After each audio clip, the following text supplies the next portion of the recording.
마지막 때입니다. 주님이 곧 오십니다. 준비하십시오. 목사님들 미혹하지 마십시오. 성령 안에서 죄 짓지 마십시오. 여러분, 지금 무엇을 하십니까? 아직도 세상에서 먹고 사는데 마음을 두며 시간을 허비하십니까? 지금은 그럴 때가 아니기에 이 사람은 여러분 앞에서 담대하게 이 말씀을 선포합니다. 왜 아직도 하나님의 소리에 귀 기울이지 않고 무시하냔 말입니다. 왜 아직도 우주 만물을 지으신 전능하신 하나님의 말씀을 경홀히 여긴단 말입니까? 정말 지금은 주님이 오실 때가 가깝단 말입니다. 여러분이 부인하든 안 하든 성경 말씀은 그대로 성취됩니다. 지금 주변 상황을 보십시오. 얼마나 악한 일들이 매스컴을 통해 일어나는지 접하고 계시지 않습니까? 신성한 교회, 예수님의 몸된 교회에서까지 얼마나 많은 내부적인 갈등으로, 사욕으로 범죄를 저지르고 있는 모습이 여러분 눈에는 안 보이십니까? 지금은 주님이 울분을 토하시고 있단 말입니다. 호통을 치며 주님께로 오라는 소리가 여러분 귀에는 안 들리냔 말입니다. 예수님이 왜 이 땅에 오셨습니까? 오로지 죄 문제를 해결하시려고 이 땅에 오셨다는 사실을 아시지 않습니까? 그런데 왜 욕심을 날마다 버리지 못하고 밥 먹듯이 죄를 허락하시냔 말입니다. 여러분들이 하나님의 사람, 성령을 받은 사람입니까? 아니라면 죄를 날마다 마음대로 지는 것이 당연하겠죠.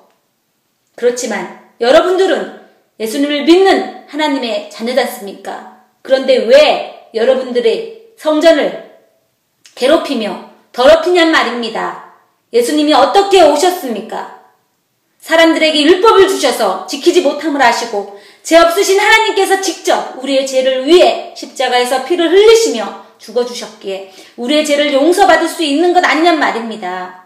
이 세상에 어느 누구도 죄의 문제를 해결할 사람이 한 명도 없기 때문에 이 세상에 오셔서 이 죄 문제를 직접 해결해 주시지 않았냔 말입니다.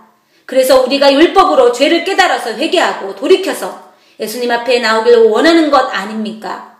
그래서 이 고통받는 세상에서 자유하라고 하신 것 아니냔 말입니다. 여러분, 어떻게 우리가 자유할 수 있단 말입니까?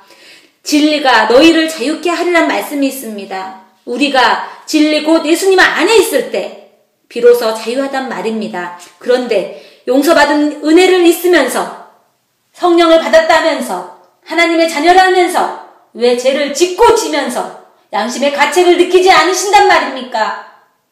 우리가 예수님을 믿으면 우리는 본래 죄를 짓는 인간이기에 예수님이 성령으로 함께 우리와 있는 것 아닙니까?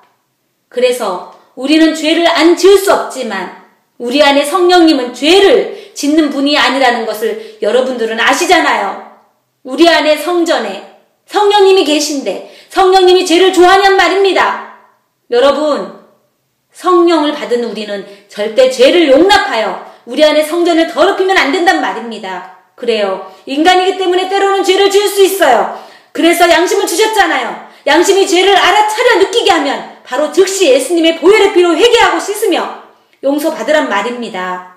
그런데 왜 알면서 죄를 짓냔 말입니다. 안 그러신 목사님께서는 정말 죄송합니다. 먼저 목사님들부터 회개하시고 더 이상 죄를 불러일으켜서 성도들의 성전을 더럽히지 마십시오. 목사님들의 성전이 거룩하면 성도들의 성전도 거룩하게 될 수 있습니다. 걱정하지 마시고 먼저 목사님들부터 정신 차리란 말입니다. 지금은 말세지 말입니다. 믿든지 안 믿든지 본인들의 선택이겠지만 하나님께서는 분명 행한 대로 심판하신다는 것을 명심해야만 합니다. 그러니 모든 사욕을 이제는 중지하시란 말입니다.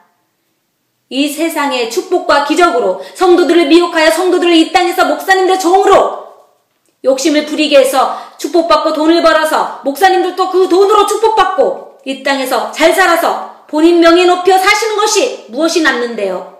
인생은 강건해야 80년입니다. 이 땅에서 잘 먹고 잘 사는 것이 주님의 뜻이냐? 마귀가 유혹하며 목사님들까지도 지옥으로 끌고 가려고 하는 것도 모르면서 정신 차리십시오. 하늘의 복과 땅의 복을 겸하여 받을 수 없습니다. 양다리 걸쳐 진정한 축복을 받을 수 없단 말입니다. 세상 임금이 누구라 했습니까? 공중 권세 잡은 자가 누구라 했냔 말입니다. 거짓의 아비 마귀라고 했지 않았냔 말입니다. 목사님들, 세상과 타협하는 것은 이제는 멈추시란 말입니다. 주님이 가까이에 와 계시단 말입니다. 분명 주님은 소경을 인도하면 구덩이에 둘 다 빠진다였습니다. 목사님들도 세상에서 나오지 않으면서 욕심을 내려놓지 않으시면서 그래서 지옥으로 가시면서 왜 성도들까지 끌고 가려고 하시냔 말입니다. 목사님들 마귀에게 미혹되지 마시고 마귀에게 속지 마십시오. 목사님들이 가시는 길이 지옥인 줄 알면 가고 싶겠습니까? 예수님께서는 오직 영혼을 천국으로 인도하기 위해 죄인들을 위해 십자가에서 죽으신 그 복음과 영혼들의 고통을 위로하기 위해 예수님께서 제자들에게 베풀었던 발을 씻기는 모습, 즉 섬기는 모습으로 이 땅에 살길 원하실 뿐입니다. 이 세상은 성도들에게 고통, 고난이지 축복이 아니란 말입니다. 축복은 예수님을 믿는 것, 예수님을 믿고 천국의 소망을 두는 것, 이것을 영혼에 품고 십자가에서 죽고 죽는 것입니다. 이 세상에서 믿지 않는 자들의 영혼을 위해 이 세상에 잘 되는 것으로 소망을 두게 하는 것이 아니라 오직 예수님을 믿고 천국의 소망을 두고 살도록 인도하는 것, 이 자체가 예수님께서 원하시는 복음이란 말입니다. 명심하십시오. 예수님을 믿는 자들은 오직 천국의 소망을 두고 이 세상에 고난 고통이 올지라도 예수님 한 분으로 만족하며 살아가고 다른 영혼을 위해 섬기고 위로하고 사랑하고 십자가에서 죽기까지 헌신하며 살아갈 수 있도록 성경 말씀을 주셨단 말입니다. 말씀은 즉 예수님입니다. 예수님은 길이요 진리요 생명입니다. 여러분, 예수님으로만이 영원한 삶을 살 수 있단 말입니다. 성도님들, 어리석은 자가 되지 마십시오. 기도 말씀으로 무장하여 진리의 복음이 무엇인지 분별하십시오. 그래서 마지막 때 선한 목자 예수님께 온전한 마음을 드리고 이 땅에서도 진실한 목사님을 잘 만나서 여러분들의 영혼을 지키십시오. 그래서 꼭 천국 가십시오. 하나님께서는 내 백성이 지식을 모르면 망한다 했습니다. 부지런히 성경 말씀을 비추어 온라인 유튜브를 탐구하면서 본인의 신앙관을 점검할 때란 말입니다. 지금은 아무도 핑계댈 수 없는 시대입니다. 그래서 하나님께서는 인터넷을 통하여 공평하게 세계인들에게 열어놓으셨단 말입니다. 마귀는 컴퓨터를 통하여 사람들을 미혹하지만 하나님은 이것을 통하여 알곡을 찾으신단 말입니다. 그리고 성도님들, 나중에 목사님들을 원망하실 수 없단 말입니다. 성도님들이 게을렀던 것뿐입니다. 하나님을 사모하여 마지막 때 지혜로운 다섯 처녀와 같이 신랑 되신 예수님께서 오실 때에 기름 준비를 철저히 하셔야 합니다. 목사님들, 전 누구보다도 복음을 전하시는 목사님들의 영혼을 성령으로 사랑하는 자입니다. 한 목사님이라도 지옥에 가는 걸 마음 아프게 이렇게 외치는 거랍니다. 부디 이 부족한 한 영혼의 메시지를 경청해 주십시오. 목사님들, 마지막으로 성도들을 요한계시록에 나오는 칭찬받는 교회, 빌라델피아 교회가 되도록 신부 준비시켜 주십시오. 그리고 짐승의 표 666 베르칩도 시대적으로나 성경 말씀으로나 정말 마지막 선악과 베르칩이란 말입니다. 성도들을 절대 밖에 해서는 안 됩니다. 마귀는 목사님들도 성도님들도 가족의 생명의 위협으로 시험할 것입니다.